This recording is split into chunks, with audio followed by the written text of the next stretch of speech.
Lionhearts, it's your old pal Jordan the Lion. How are you all doing today? I hope you said great. Well, we are back at my home, and today I'm excited to go do this vlog because actually how this came about was I have heard for years about how great Patrick Swayze's book was. And so I found that on Audible you could actually get the audio book with him and his wife reading it. And once I started listening to this book, wow, that's Ja drinking his water if you hear that in the background. What a fascinating guy Patrick Swayze was. A Renaissance man, honestly. And what we're gonna vlog today actually starts in 1980. But just to paint a picture of this interesting guy, we're gonna take Ja to the park and I'm gonna tell you about his life before that, all the setbacks he had before he ever made it out to Los Angeles. Pretty fascinating, and I think it's pretty inspiring. So Daze with Jordan the Lion, it begins right now. How about we take you to the park while we tell the early part of the story? Okay, I think that's a yes. So today's special Patreon sunglass vlog is for Lorianne Kelly. Lorianne, I hope you enjoy these sunglasses and everything that we do today in the Patrick Swayze vlog. Let's roll.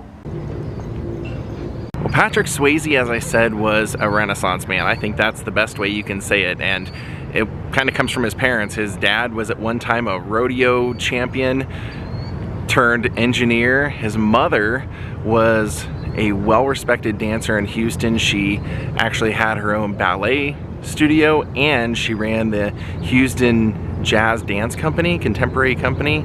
And so Patrick, from an early age, he had been put into dance with her, and she was one of those people who was just a perfectionist. She inspired and kind of rode her children to be great at everything they did. Now he was interested in so many things. He loved sports, he loved diving, he loved horses, he loved playing violin, he loved dancing, he loved being in musicals, he loved so many things.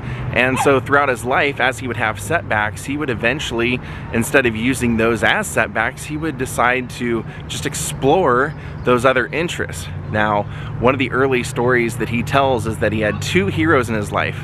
Doc Savage, who was kind of a Renaissance man like him, and his father. His father was known as Buddy Swayze, and once Patrick was born and was growing up, he was known as Little Buddy.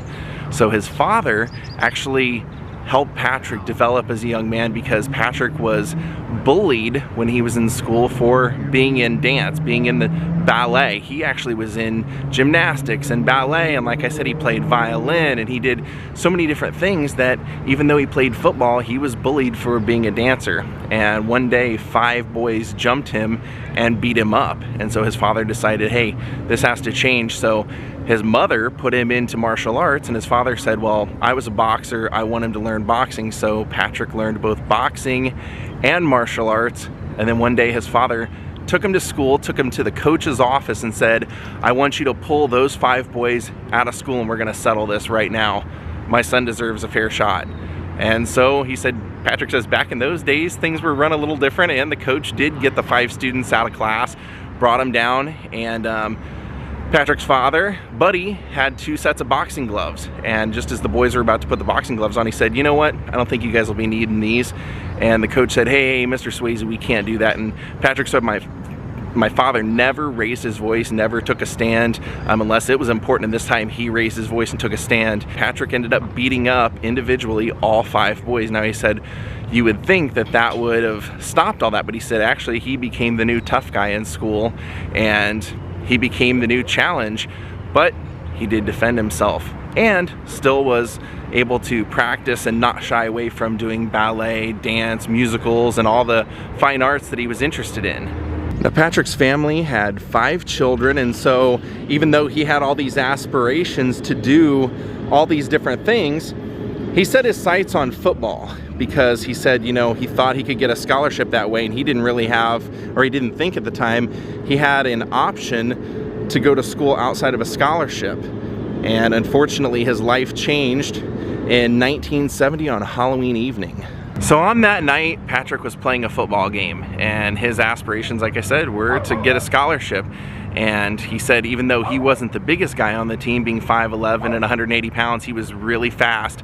And he went out to play this game knowing that there were scouts for college out there, and unfortunately 2 opposing players speared him, sending him to the ground and breaking his leg. He tried to get up and keep playing. He tried to will himself through it, like you'll find out that he ends up doing through most everything in his life, but he just couldn't handle the pain and realized that his days of playing football were pretty much going to be over. So he ended up accepting a scholarship for gymnastics and set his sights on going to the Olympics. Now, unfortunately, even though he was a great gymnast, he was very self-confident, but also not confident. He was confident in his abilities. He said he did so much with his body growing up. He knew every twist and turn. He knew everything, how it moved, how it felt, everything about it. And one day he was out doing a warm-up for a competition, and while he was doing his routine, he forgot for a split second that he was on the low rings and thought he was on the high rings.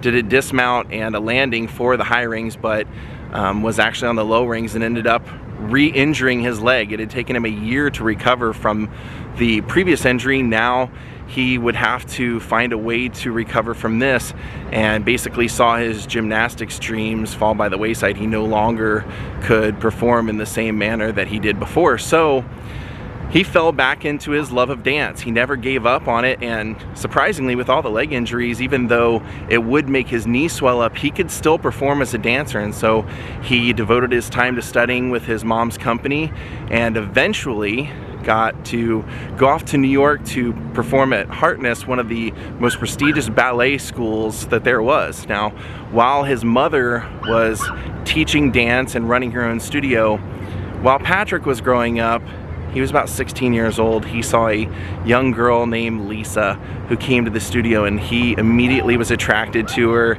would off and on date her, and then when he moved to New York, he would keep riding her, and she would eventually get accepted at Hartness as well, come out, and they would eventually become roommates, fall in love, of course, dance together, and one day Patrick would ask her to marry him, and they would get married.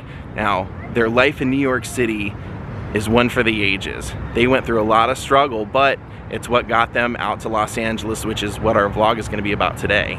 He's got to see his friends every day. Socializing is important.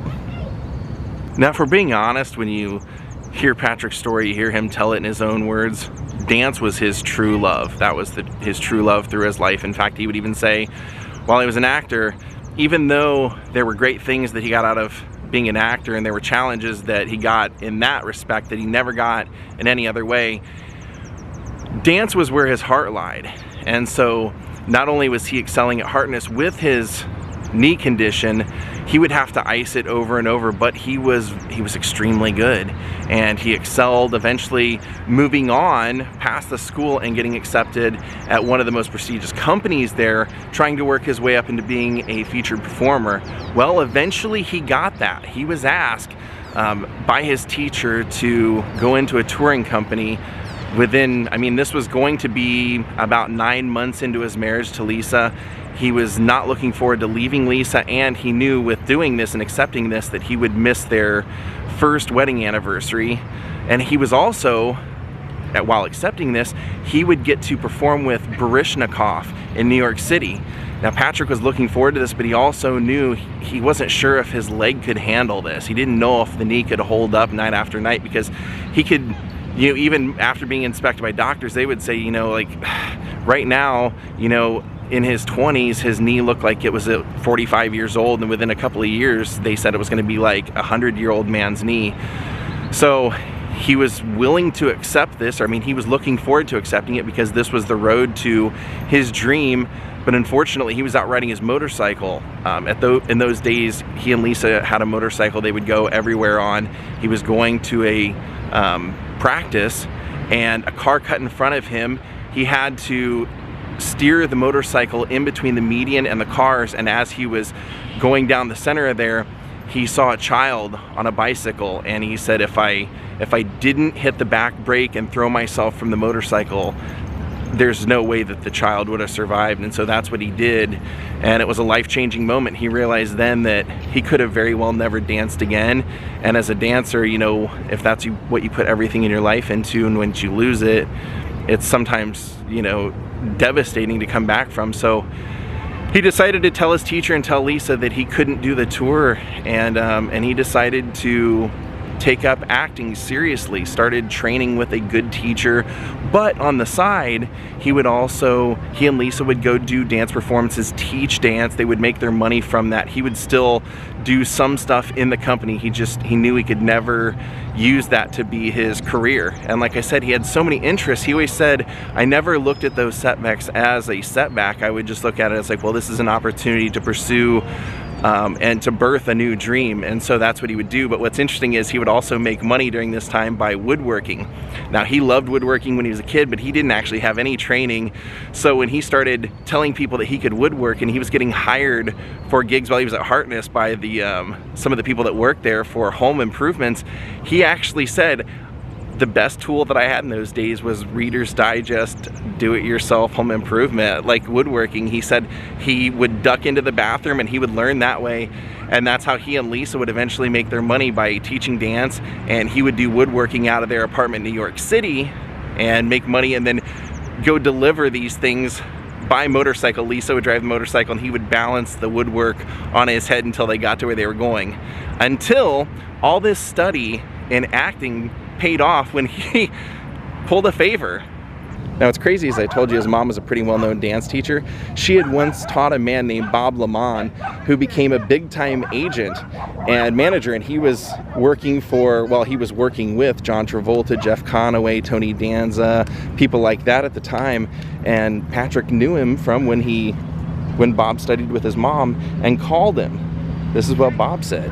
So from New York City, Patrick decides to call Bob Lamont, and Bob says, well, let's meet up when I'm in New York. Now, Patrick never called him for a couple of reasons. He said, one, he wanted to kind of get something going on his own so that he would look good when he called Bob, but also because Bob was LA based and Patrick was New York based. And Patrick loved that because he said there was just an artistry about living in New York that you just didn't get really anywhere else. There was this freedom, this openness, and it really bred creativity. But when he called Bob, Bob said, why am I just now hearing from you? You've been in New York for a couple of years. And Patrick said, well, I wanted to get something going before I called you.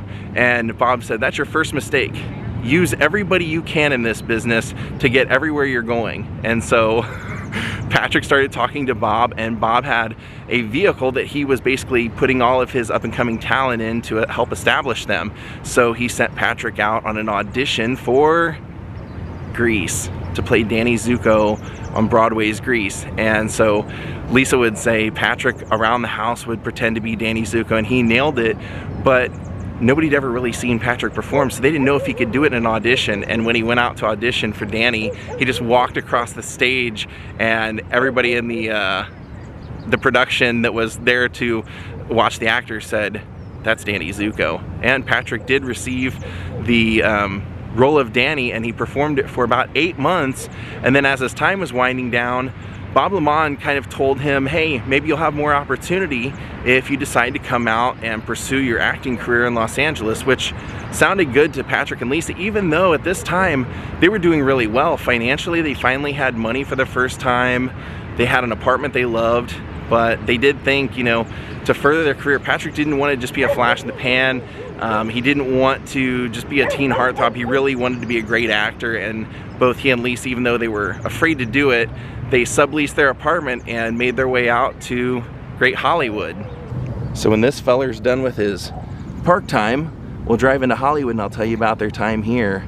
Their first days moving here and their first years getting started.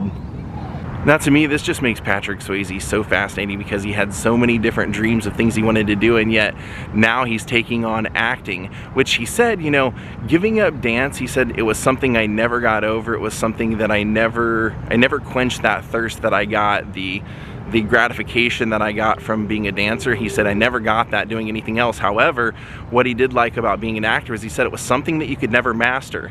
No matter how good you got, no matter how good you thought you got, there was always a role that could challenge you, and he did love that about it. What do you think, brother? Are you a Patrick Swayze fan after listening to that audiobook that we've been listening to all week? So where we're heading off to now is we're going to Hollywood, like I said, and we're gonna start on Sunset Boulevard right across from Rock and Roll Ralph's.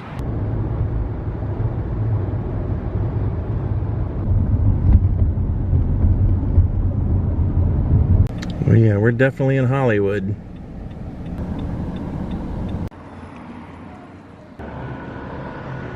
So here we are on Sunset Boulevard now.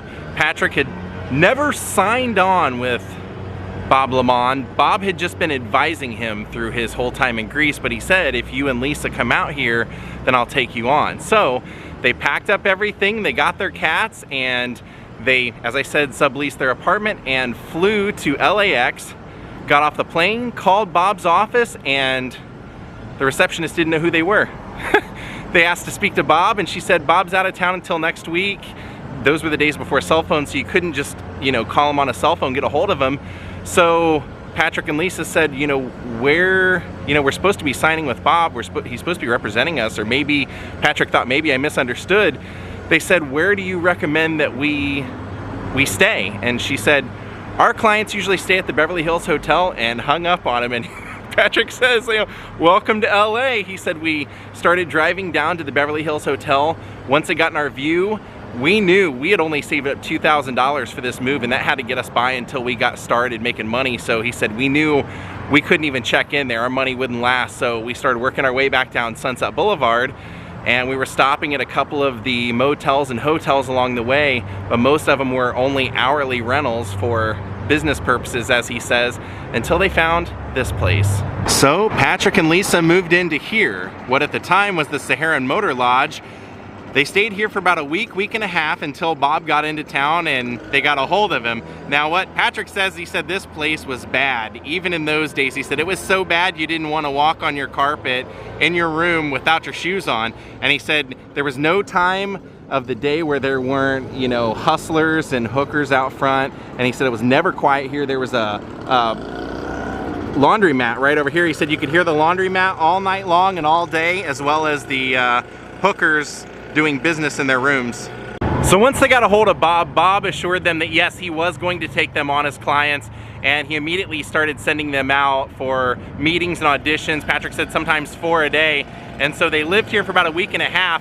But he said when they finally moved out, he said the one redeeming thing about this place was the front desk clerk. He said he was just a real happy, chipper guy. And when they went to move out, he said, hey, you're always welcome. Come back and visit us once you take over Hollywood. And up until recently, this has been the Saharan Motor Lodge. They recently changed it.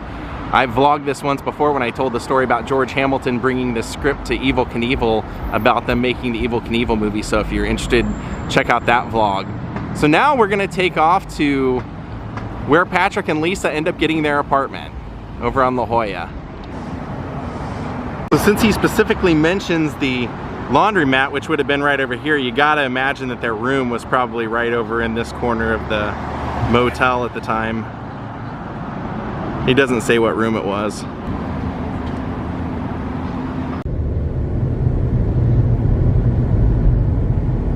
Yep, businesses still have not rebounded here.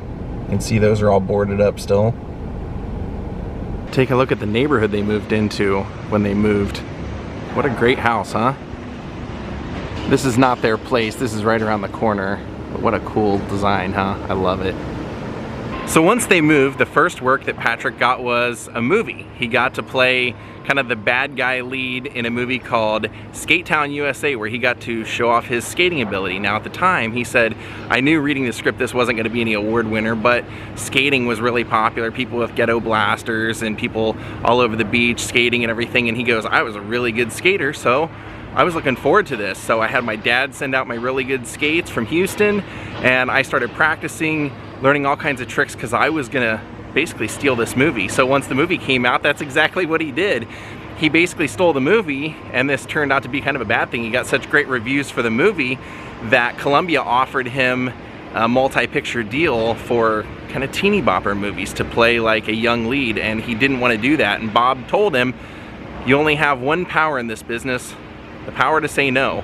And he said more careers have been ruined by people saying yes than anything else. So Patrick knew that he wanted to be a real actor, he wanted to be a dramatic actor, and so he turned that down, which unfortunately for him, he did do a great job in the movie, but he wanted a movie that was out there at the time being cast Urban Cowboy. And because he was in Skate Town USA, he not only couldn't do it, but John Travolta was so popular, there was no way he was going to get that part from John Travolta.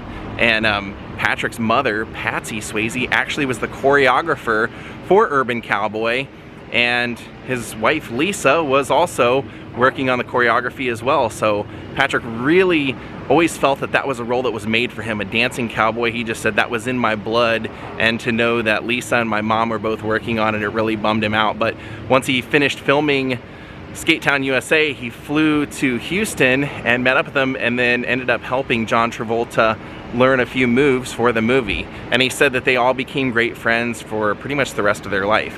Now, he then went on to be in a made-for-TV movie called The Comeback Kid with John Ritter, and then got a part on MASH, but then went a whole big stretch living in the apartment I'm gonna show you here, where they really couldn't make any money. So this apartment building right here is where Patrick and Lisa lived. 623, it's that center door right there. And they experienced their hardest time. They were acting. Patrick said they were doing plays, but you just didn't make enough money to survive doing that. And he said his parents, his mom had kind of gotten a high from working on the Urban Cowboy and wanted to pursue doing more choreography in Hollywood. So his parents moved out here to Simi Valley, and he said during this time they had the roughest time of their life. He said he used to drive up to Mulholland and look at an overlook at the whole city and just say, I am gonna conquer you. Someday I'm gonna conquer you. And he said they had to go back to make money here. He said we were so broke that we were starving living in this apartment right here. He said that they had to find anything that they could do to make money and got back into the woodworking. Now, they do show, I was able to look up and find that he published in the book some photos of them right here in front of this door.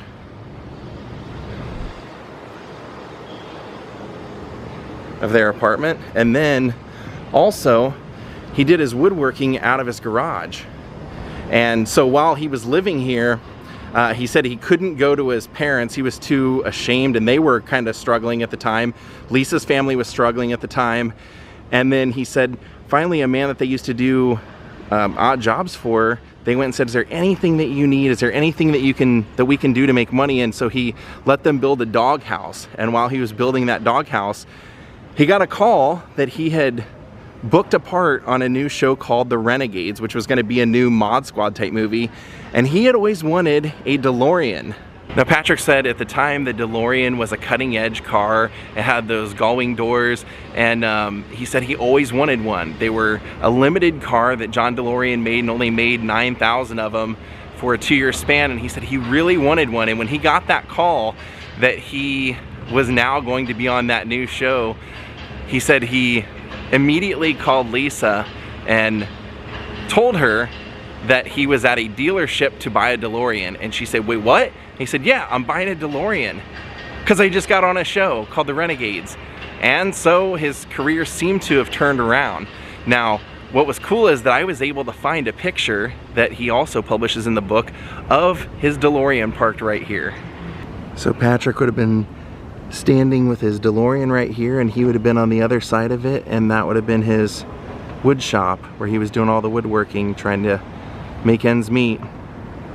Now, he was so proud once he got that DeLorean that he and Lisa hopped in it, drove to Simi Valley, and he wanted to show his dad. And he said when he pulled up, his dad looked at the car and said, well, what I want to know is, what are you gonna do with that big metal sink you're riding around in?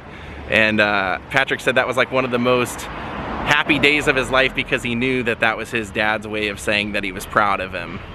Now, sadly, one day while Patrick seems to think everything is starting to go right in life, he's out working on the woodworking out here, and Lisa comes out and says, buddy, I need to have you come in and I need to talk to you. And he said, I just got a bad feeling right away. And he said, well, whatever it is, you can just tell me right here. And she said, buddy, your dad died. And his heart sank. So we're gonna go out to where his father is buried and talk about what happened then. All right, here's our sign for Simi Valley.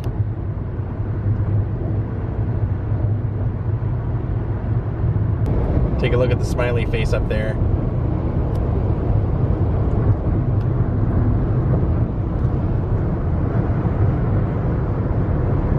Now we get to the very, very sad part of the vlog. Now let's see if we can find him somewhere out here in this small cemetery. Even though it is extremely windy out here, we found both, well, all three. Patrick's older sister, Vicky, who was also a dancer. He and Vicky started dancing at their mom's school together. And then over here is Patsy and Jesse, his parents, Patrick's parents. Patrick was actually cremated when he passed away and scattered on his ranch, but when Jesse died, this was a whole part of Patrick's personality that just died, he said. He said, now first, his mom had never been without his father, so she had a tough time coping with it, so Patrick and Lisa decided to take care of all the arrangements, including picking out this plot of land where they would be spending eternity. But he said one of the worst moments of his life happened during this because he said, well, for one, when his dad passed away, his dad was a pretty heavy Budweiser drinker, so Patrick immediately went out and got a case of Budweiser and started drinking it to kind of bond. And he said he just never could feel it, and for the next year he would keep drinking, never feeling like he was ever getting drunk. And this would be a pretty bad time in his life, but he said that this particular moment was, they went to the viewing and he showed up a little earlier than the rest of the family to see how his father looked, and he said when he saw his father, they had put too much makeup on him and straightened his hair, and he said the man I was looking at didn't even look like my dad. And so he said he insisted that they take his father back, and Patrick himself took the makeup off and time after time reapplied makeup trying to get it right. He said having fits of rage while not getting it correct, he said I would try over and over to where I finally got it to where my dad looked like my dad and his hair looked like the way he wore it. And then they brought him back out for the viewing, and he just said that was one of the toughest times he could ever remember. And then he remembered at the funeral, he said they decided to do a simple wooden box instead of a hermetically sealed box because he just said that we thought that, you know, it just made sense for him, dust to dust, to go back into the earth. But he said he and his father always carried around an old-timer's pocket knife, and he always regretted the day of the funeral for not carving his father's initials in the top of the casket before they lowered it down. He said he always wished he would have done that. He said it was our identity as Swayze men to carry that pocket knife, and he said when they lowered my father down, I just sobbed and could stand by and watch.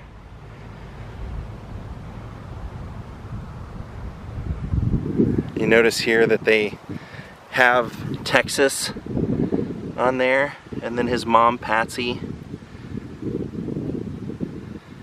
He said that his mom was always kind of the one that pushed them to be better at everything, but their father was the source of unconditional love. And he said he spent his entire life trying to be the man that his father was, and so that was really hard to cope with when Jesse died. Well, he was called Buddy.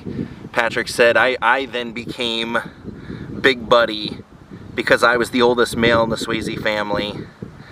And he said what really kind of pulled him out of all the drinking was that he ended up getting cast by Francis Ford Coppola to be in The Outsiders.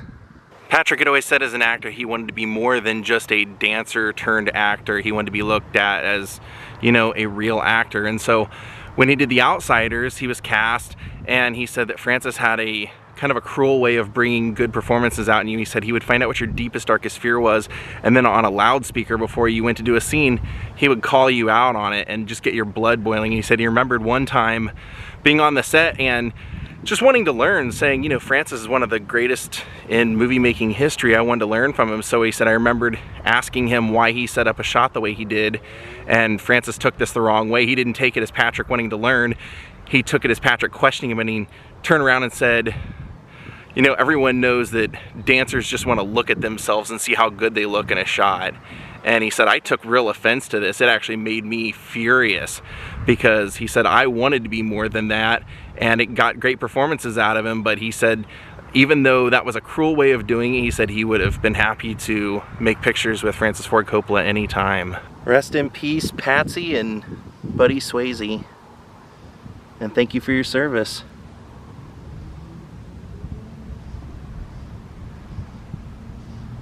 And you can see Vicky also perform for the USO.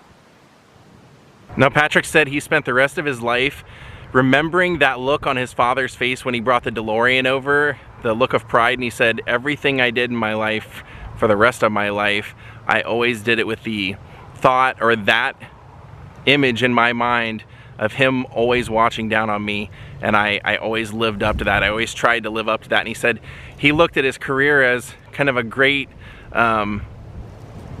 kind of a great opportunity, because every time, you know, he was interested in so many things in his life that when he became an actor, he got to just keep learning more things like surfing and just all these things that he had interest in that he never really had the time to devote to learning. Once he would become an actor, he could take the time to hone those skills for different movies.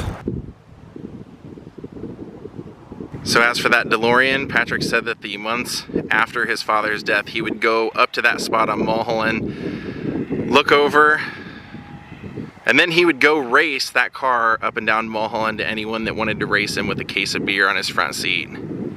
Said he never had an accident, never had any fear either, because he said he never could feel being drunk.